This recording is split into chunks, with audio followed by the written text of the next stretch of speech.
Дали подобен разузнавачки кадар за СДСМ е единственото кадровско решение за да профункционира Советот за координација на безбедносно-разузнавачката заедница, тело кое ќе има пристап до извештаите од сите безбедносно-разузнавачки служби во државата.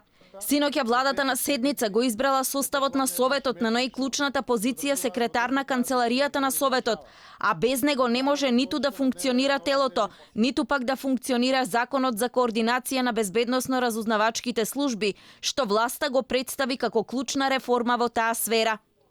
Законот за службите беше донесен пред неколку месеци, составот на Советот избран синоќа, но повторно некомплетиран, бидејќи не успеале да изберат секретар на канцеларијата.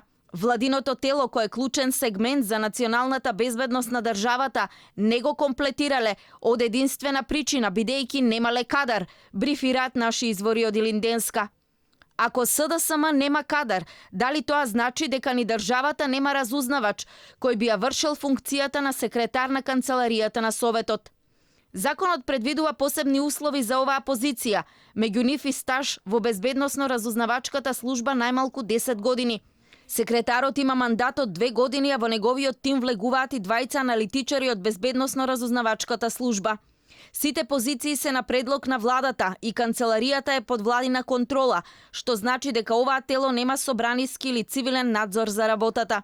Извештаите од агенциите за разузнавање, контраразузнавање, како и военото, пристап до извештаи од тајните служби, проценка на објективноста и релевантноста на доставените извештаи, проценки и ризици за националната безбедност на државата, сето тоа е во надлежност на канцеларијата.